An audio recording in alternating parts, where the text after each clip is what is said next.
So good evening, everybody. Welcome to members and guests. And this is the 2596th meeting of the Caledonian Philatelic Society.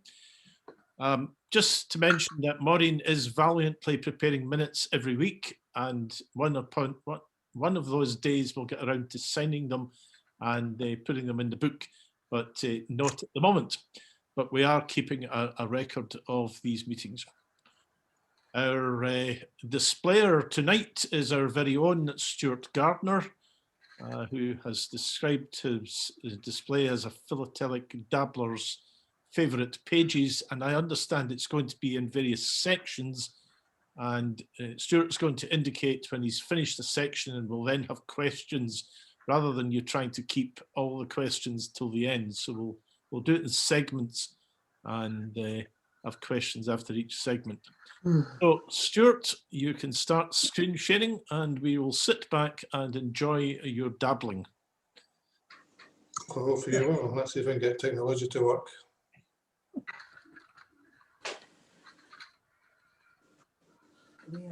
Beginning to see it? Yeah? Yes. Yes, yes. Right, okay, you can see that. Okay, well, why did I say dabblers? Well, that's the way I have tended to work over the last many years, because I get a bit fed up doing the same country all the time.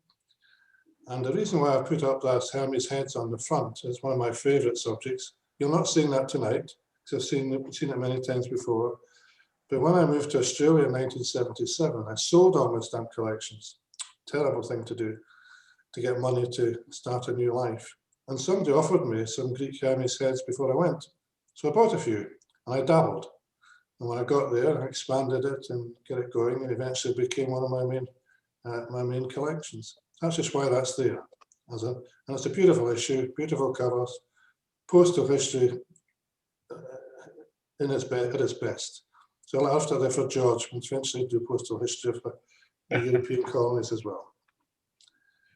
So I've dabbled in lots of things, but I'm going to show you tonight the following list down there.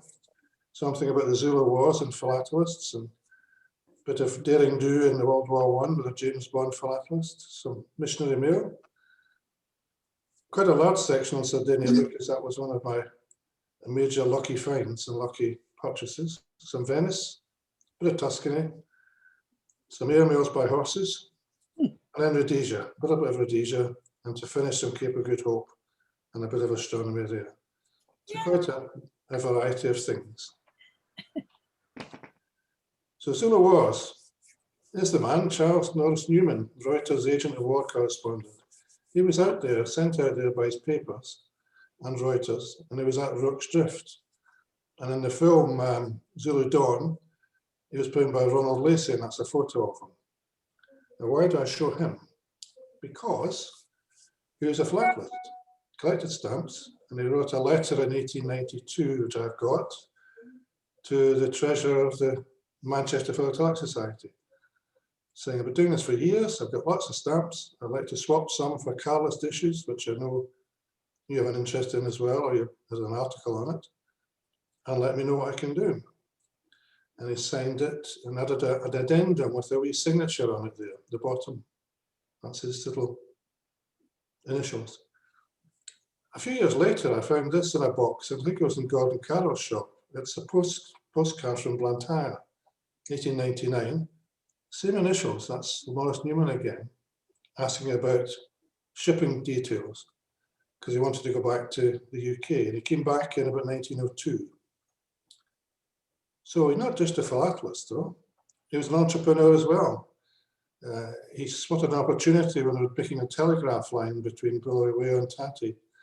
And he set up this service where he got native runners to carry messages from various points up to the line as it's moving down towards Bulawayo. And he designed the stamps you see there, these ones here, crude looking things.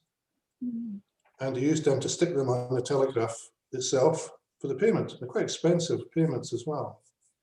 And not many exist, and I'm lucky enough to have a chip of 3, and there's a couple of sheets available and some used ones. I'm going to be watching. And a lousy forgery, absolute lousy forgery. YouTube Because it's very fascinating. So, still in the Zulu Wars, there was another stamp collector at Rooks Risk, and that was a chap called John Chart. He was played by Stanley Baker in the Zulu. And his album came up for sale in 1899, was purchased at a very high figure at that time, the Earl of Crawford. I don't know. So you've got two philatelists that wrote Drift in the Zulu Wars. So that's the end of that little section. We're moving on then to Philatelic James Bond. Any questions on the Zulu Wars? I did a talk once to the Bishop Briggs Men's Club about you think philately is boring and philatelists are boring. Well, look at these ones, these stamp collectors. One of them was Norris Newman, which I've finished with. Now moving on to James Bond chap in World War I. And this is a chap called Harry Perry Gordon. He was a lieutenant commander in the Navy at that time. And he and his friend, Commander Luke, were sent out to the war section out in Turkey and Greece, mainly to find out what was going on because they thought the Germans were going to do some funny business in Greece. Oh, Perry Gordon. And here's a letter from him, Harry Gordon, to James Mackay, long-standing member of the Caledonian Society, long since departed, unfortunately.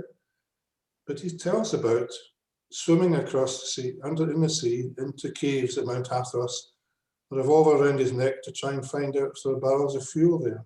So very much a James Bond type activity. Didn't find any, but they did find evidence that a German naval commander had been in Mount Athos. And there was a plan for the Allies to set up occupy that Mount Athos region, because it's a very good vantage point over the sea. So they were going to set it up, and he was going to set up a postal service.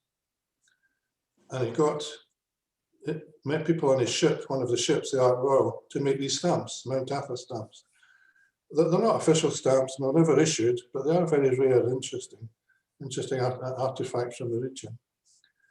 What he did do also was he got some UK stamps, overprinted in Levant and upper lowercase. There are UK stamps with capital letters on it, the official ones, but he made these up. On the pretext that he was doing a favour to everyone and setting up a postal service at Salonika. And they were used, and they were sent to the post, and put through sensings, and I've got a few of them. You always have to get certificates for the 3 forgeries. But actually it was only on mail between Perry Gordon and his friends, so it's a bit dodgy. But he's a philatelist. That's what people are like. In another angle, in the Turkish area, he was administrator of Long Island, not Long Island in America, but Long Island in the Gulf, just near Smyrna, Izmir, in Turkey. And he writes to Captain Douglas, his boss, saying, I'm writing to you in 1916 about getting names sorted out for the landmarks in this island, because it's pretty bereft of information. Also telling about the stamps we've created. And they did create overprints on Turkish stamps, Turkish revenues, but also created these typewritten GRI Long Island stamps. They're pretty scarce. And that was officially done.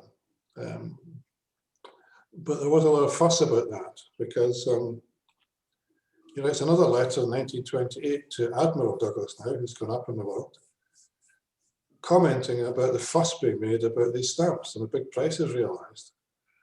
People used to think they were, bogus stamps and forgeries and so on, but they weren't. They were officially produced and valid. And they're interesting, but I dabble in them slightly, but I'm not going to expand that collection. And this interesting artifact I got last year is the first issue of the Long Island Gazette, produced by Perry Gordon. In that, he talks about the naming of the landmarks on this page. In here, he talks about the postal rates. And in this area here, he talks about the number of stamps produced.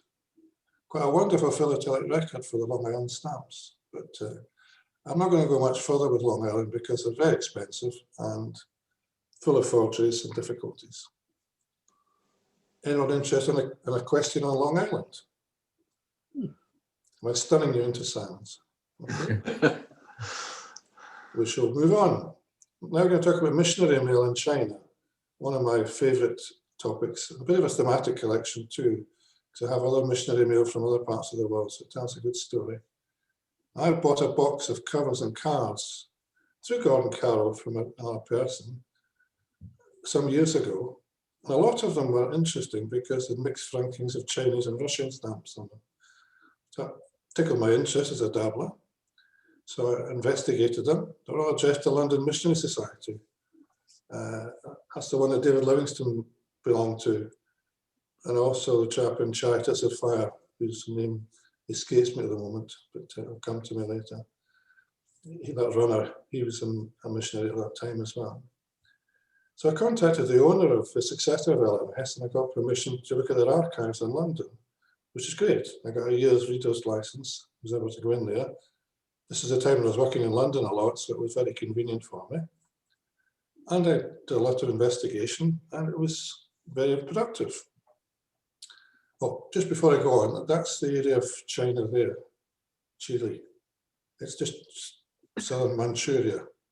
And if you had mail that was got to going out of the country, you'd have to put a Chinese stamp on first to take it to our main town. Then you get a stamp of one of the foreign post offices, Russian or French or British. The Russian ones would tend to go up here and up the railway, across Manchuria and out. Ones to the south would tend to go down towards Shanghai and then the boat through Suez. That's the two main routes. The Russian ones are the commonest ones you find because they had a big contingent of people in Manchuria. The army was there a lot. And a lot of these stamps were cancelled by military postmarks, examples like here. And the reason for that was the military had stopped really doing postal services, but gave the cancellers to the local post offices, the Russian ones.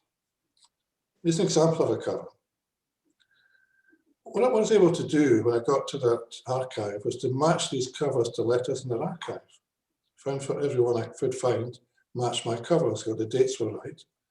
I got copies of the letters and some photographs of the missionaries. So that was David Murray. He sent this one to headquarters, and you can see the Chinese stamps on, cancelled Sangshao. Russian stamps when I got to Russian post office, and it was sent via Siberia. You see in English and in Russian. That's England in Chinese script, England and Russian script. So very interesting cover. So that's David Murray. I chose a couple of Scottish ones to start. Second one is George Smith, again Scottish, from Edinburgh. Very similar cover, but different issues. The Chinese stamp, the Russian ones, all the markings. The beauty of this one was that the letter I found in the archive had this note attached to it, saying, I'm sending you this duplicate letter via Siberia. I've also posted the same via Suez Canal. And I found the Suez Canal one, and the date was 14 days after the one arrived via Siberia. So that railway route was a real fast route. It was a boon. So they're fascinating letters. Another one's a postcard. This is going by the southern route because it went via the French post office. And it's a Chinese stamps, French post office and China stamp. And it's just a simple business-like one saying, please note, I've drawn in the London Treasurer for £300. And they seem to let them know. Because they had to fund themselves out there by transferring money around all over the place. That was William Hopkins Rees. Last one of these, a chap called Charles Robertson, who's a Glasgow chap. And he went to Wuchang. And this one went the southern route again, went by Hong Kong stamps over from, cancelled Hankou, so treaty port. That would have gone with the sea route. So that's the missionary mail in China. I've expanded it since then to have a lot more Chinese stuff later on.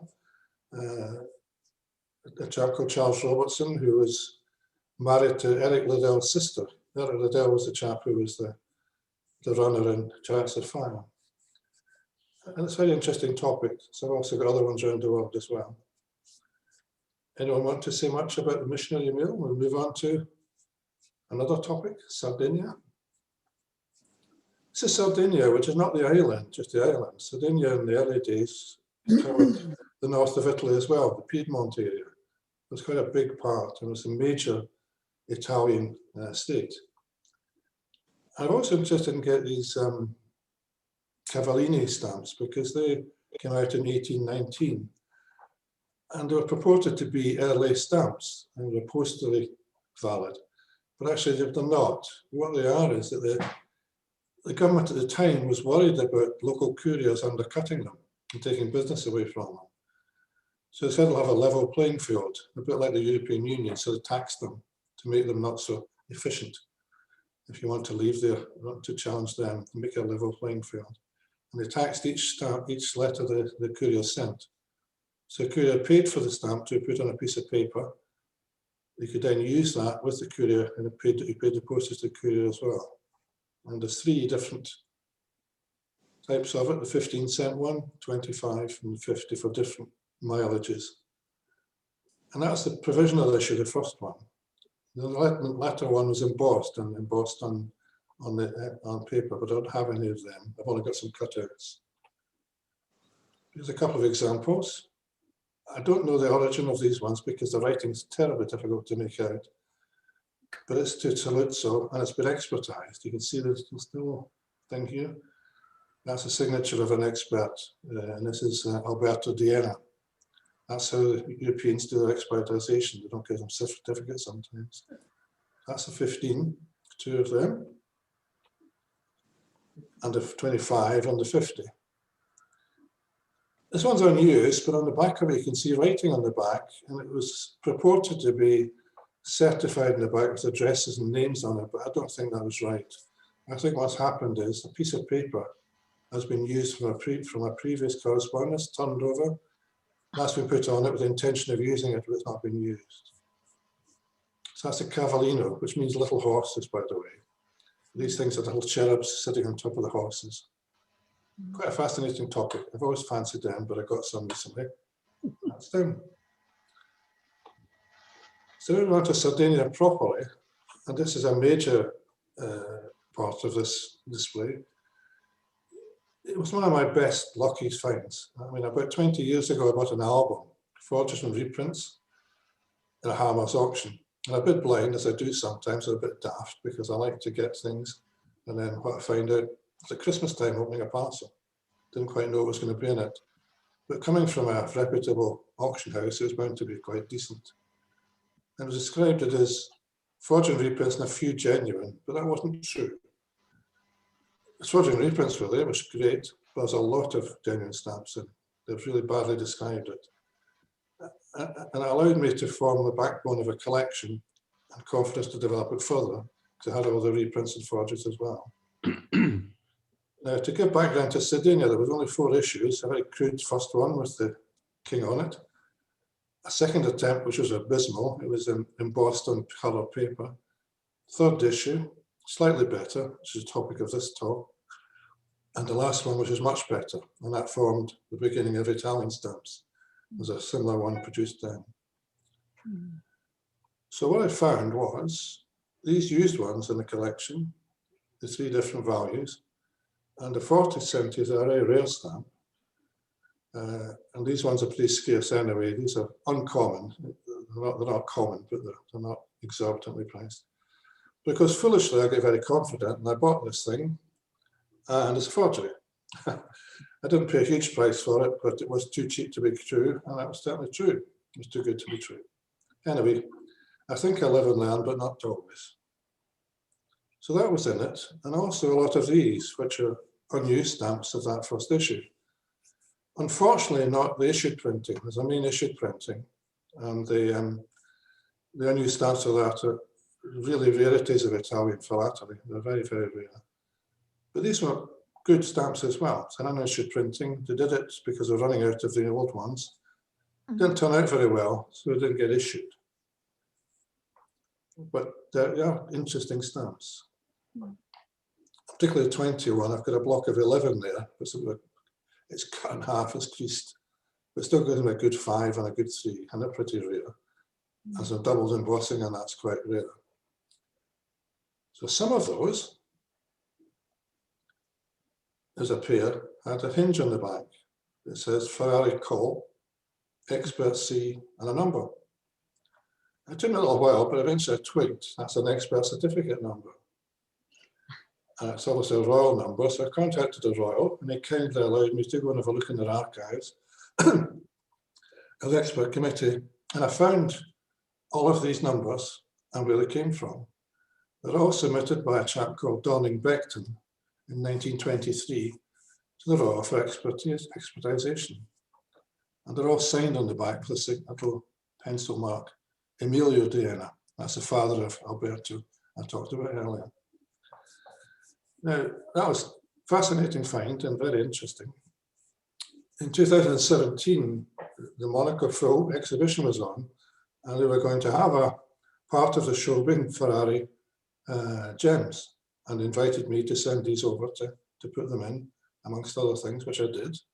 So I thought, fame at last, but not quite good fame, because when they published the book, that's my stamps there, an all description, alongside a scruffy object at the top there, the 1 cent, magenta, British Guiana.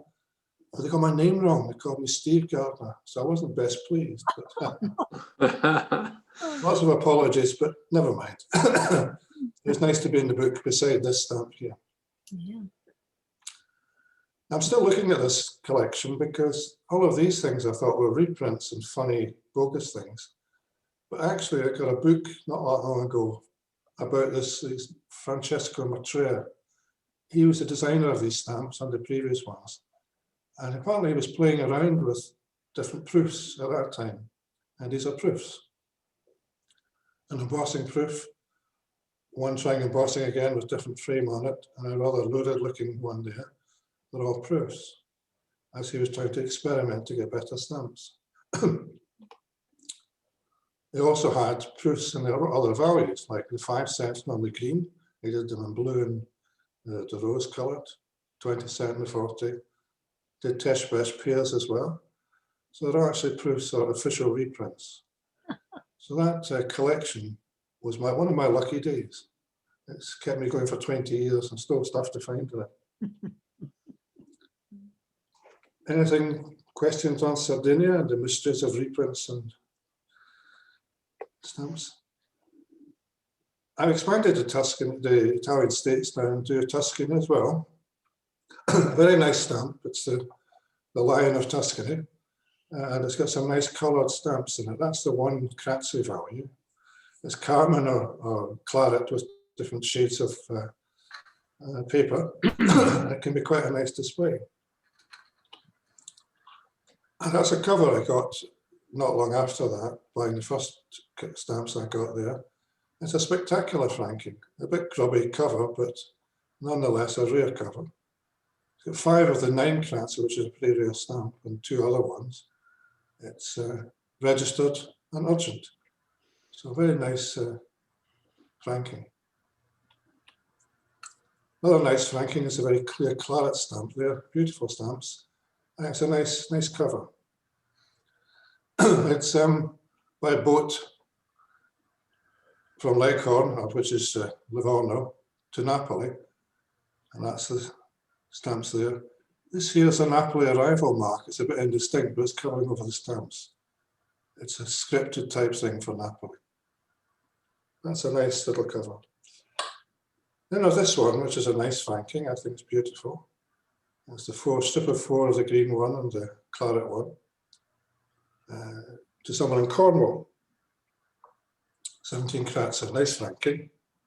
But then I got another one shortly after that, exactly the same. This time sent to Shetland Islands, a very unusual destination from Italian states.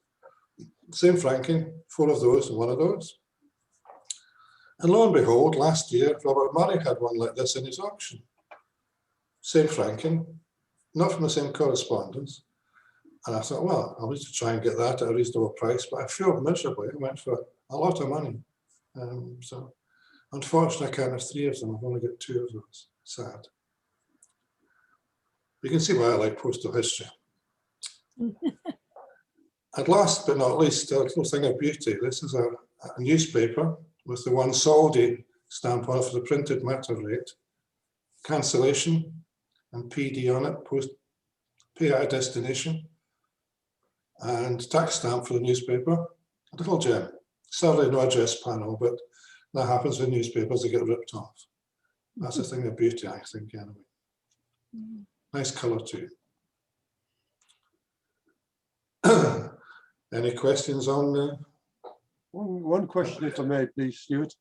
The first letter you showed was urgent. Did that actually imply there was an express service, or was it just requesting it to be speeded up if possible? I think it's wishful thinking. I think it's just, well, they're paying a lot of money and it's registered, so I think it was just an extra push. You know, I don't think there was an express service at that time. Thank you. So I'm looking at Venice now. And there's something similar to those Cavallina in Venice, or these Tagliate letter sheets. A lot earlier, they came out in 1609, 1608. The authorities decided that the canal was getting into a bit of a mess. It's been going on for a lot of time now. Almost 400 years now, the problems. And they decided that, well, if you want to send a letter to us in the authority and you want to answer it, you've got to use one of these letter sheets. And we're charging you 4p. So you had to do that, and then they'd answer your letter. Now, there is a rumour that that paid the postage as well, but it's not believed. It's actually a tax again on people rather than a postal usage. But that was very early usage. It was 1609. I think 1797 is the last. That's when Napoleon started to take over all of Italy to stop this. And they're fascinating things. Not very scarce. They're actually reasonably common. You can actually get a number of these for quite reasonable amounts of money. There's a lot of them around, but they're fascinating. That text there is just telling the story. If you want to talk to us, pay us 4p, basically. Now, early Venice covers an interesting in the 18th century. They're complicated, difficult to read, but a lot of fun. I mean, there's one from 1722. You get this 0 that says it's paid, cross said it's been delivered, where it came from. And under here, and a lot of these have a description on them of what's being sent. And I think these are similar to what you get in Germany, Packetbegleitbrief. These are letters accompanying parcels. It's a parcel, a box marked B cross M. There's a B cross M on there. So the recipient would get the letter, take it to the post office and pick up his parcel. Another similar one, 0 for paid, cross on it. This is believed as a registration mark, but nobody's very sure. And on here it says a bundle marked with his name.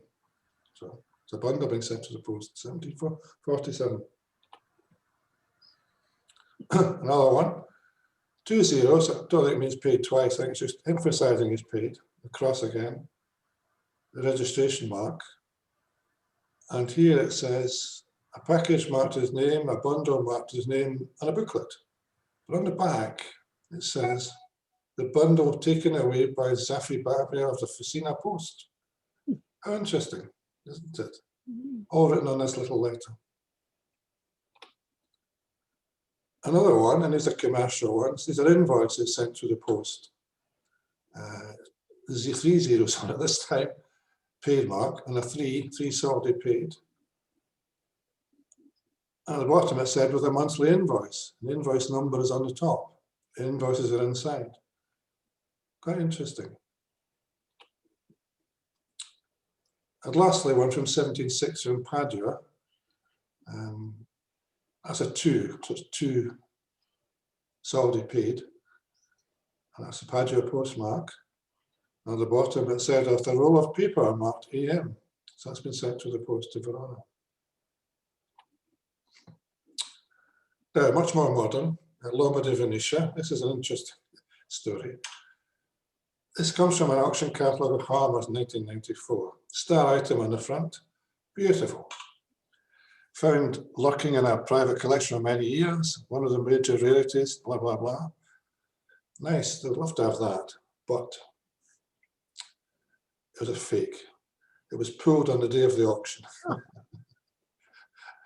And I managed to get hold of it for finished. I don't know how I got hold of it. Through Gordon and through some contacts, somebody had that. It's actually cost quite a lot of money, but not the amount in the auction. So now it features in the reference works, and it's in my collection as well. So the stamps are forged. These are faked, forged.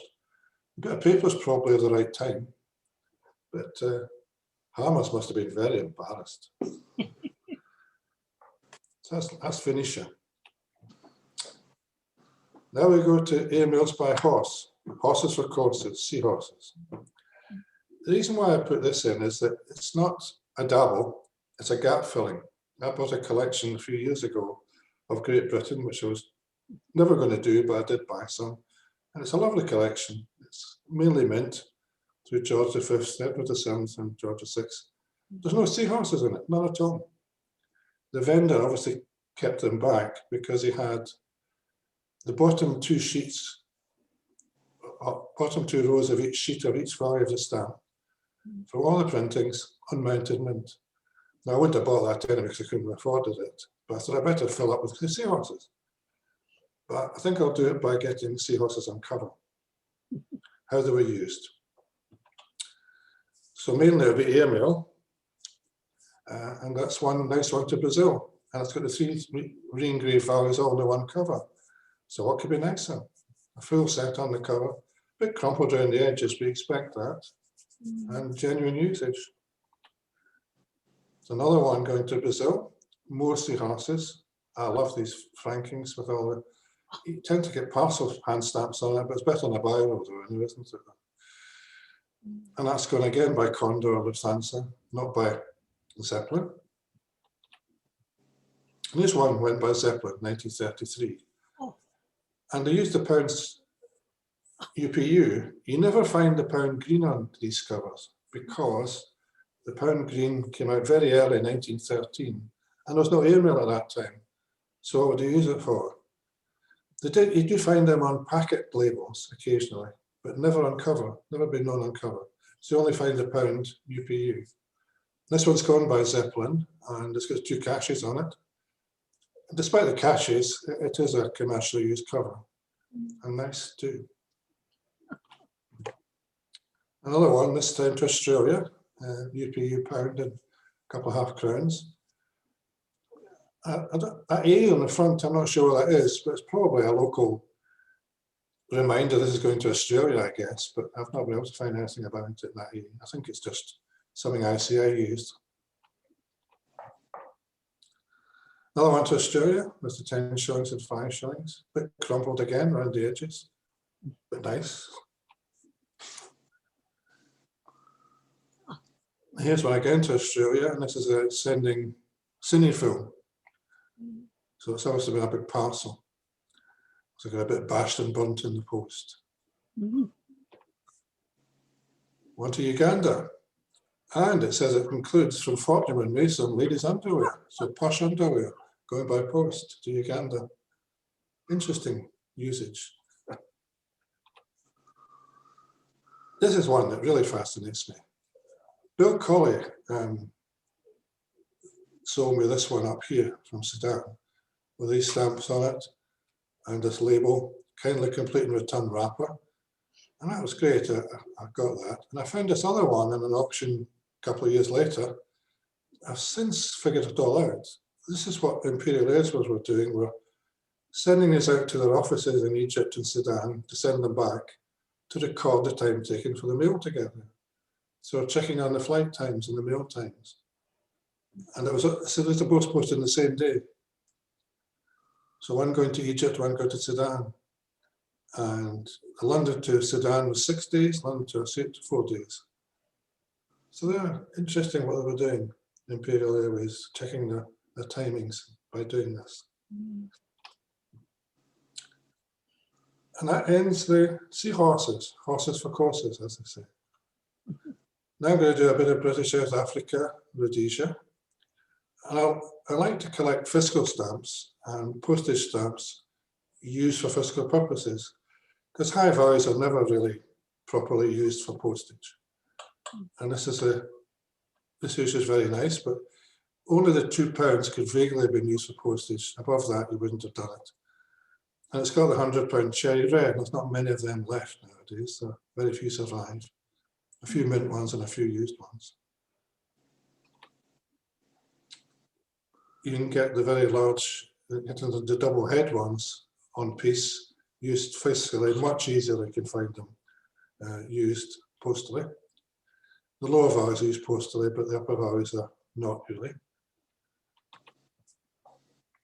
And a spectacular piece of paper. The big block of 6 of the pound and the 7th one there. Fiscally used, but delightful. Just a beautiful thing. And it's one of my favourite types of things. And the Admiral one with the £1 values on it. Fiscals. And this one's interesting, George VI one. You see it's in rows. Each row is a different transaction in this, what they were doing for stamp fees. They're all putting them on for different things, all the minutes, deed of assumption, other deeds, search fees. So quite an interesting way of keeping records. Of the progressive addition of the taxes you're paying. And hot off the press, I got this last week or the week before. It's got the Rhodesian stamps on it, the fiscals, and New Zealand. Because this transaction is obviously between the two countries. You've got the seal of Rhodesia there and various other things down the side. A bit tatty down the edge, but a nice mixed shrinking of revenue stamps. Tells a nice story. This is my last section, and it's Cape of Good Hope. The story behind this was I did buy a really untidy accumulation of Cape of Good Hope covers a number of years ago. And I thought, well, I've got triangulars and I'm building that up. It'd be nice to get some pre-stamp stuff or stampness material. And I investigated it. It was quite tricky because not many records have been kept of the Cape of Good Hope postal matters. And most of the information comes from letters and other indirect ways of finding out. Quite a few of these were to do with the observatory in Cape of Good Hope. Understandably so, because a very important one there, one in Greenwich, and one in Great Britain, and one in Mauritius. So this is one to Thomas McClear. Nice ship letter mark on it, and the postage rates are on it there. It's 1 and 2 because I think it's 1/3 of the packet rate of what they charge. That, believe it or not, it's supposed to be 1 and 2. There's an 8 there for 8p for local delivery, a double rate letter.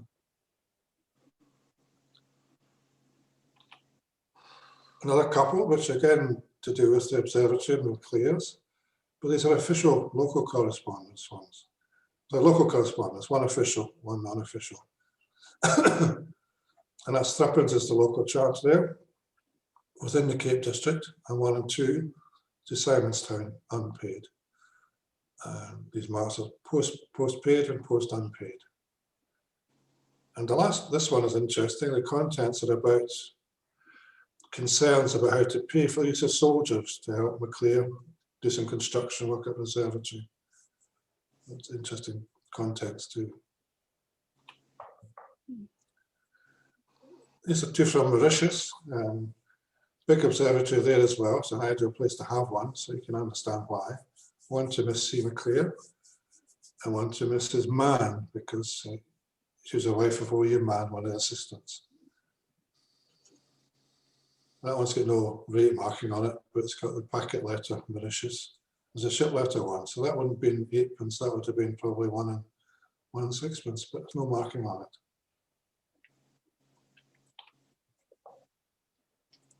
A nice ship letter mark going back to England from the Cape, 8p ship letter rate. It's quite a chatty letter with a number of sections to it, talking about life out there and balls being given, building a road. Fascinating stuff. New governor coming out soon. So the history involved in these is very interesting.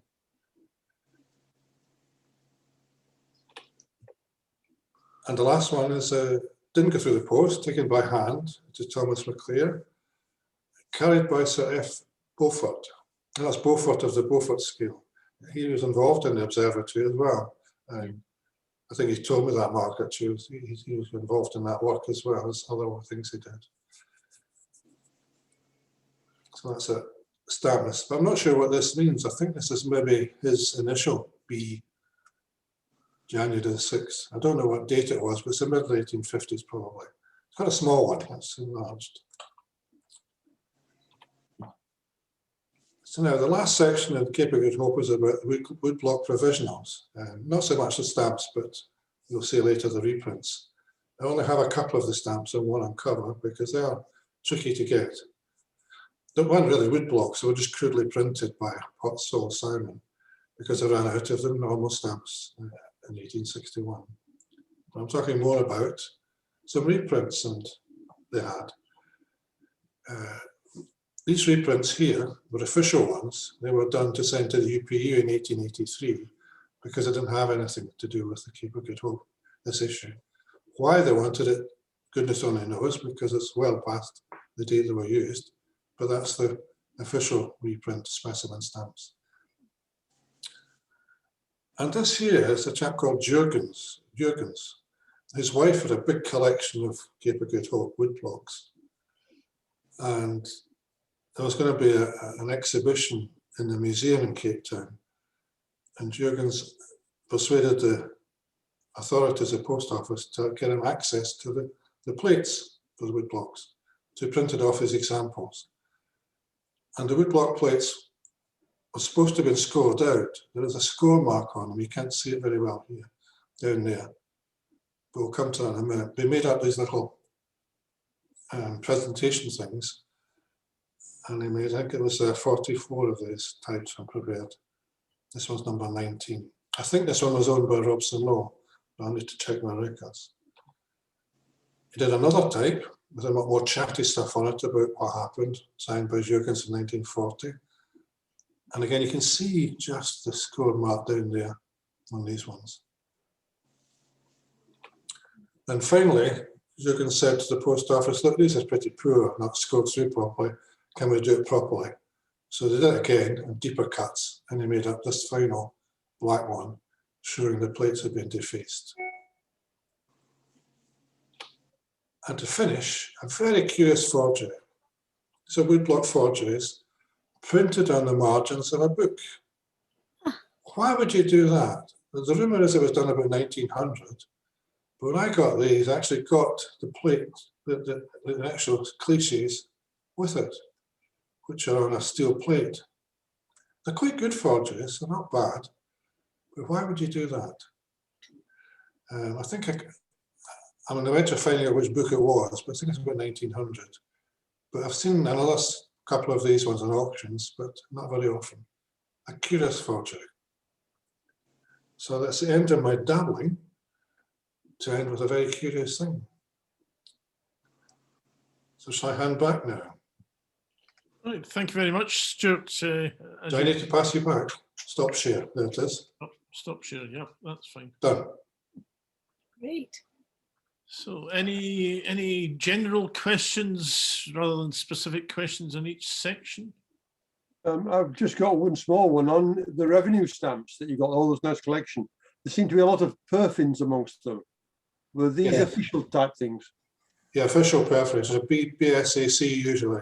Because they're very, very, very expensive, these, so they did punch holes in them all. And some of them are, some of the high catalogue value ones are for ones without perfins. They're just with a postmark on it or a cancel on it, because the perfins are seen to be damaging the stamp for some reason. But yes, there are, a lot of them are perforated.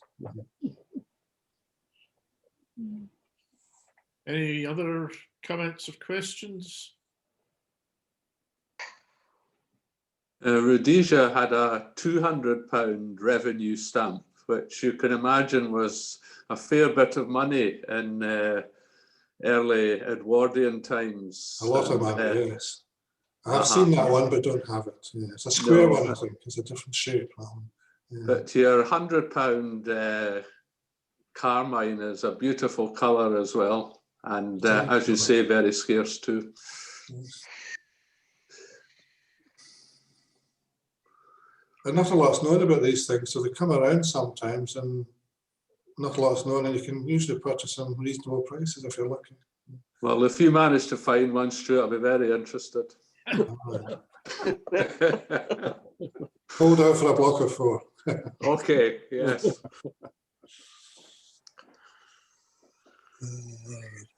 Anybody else? Well, in that case, Stuart, can I thank you very much on behalf of everybody for a fascinating display. Absolutely. I think Yeah. probably Yeah. most of us have never seen any of that sort of material at all. Yeah. They know even less about it.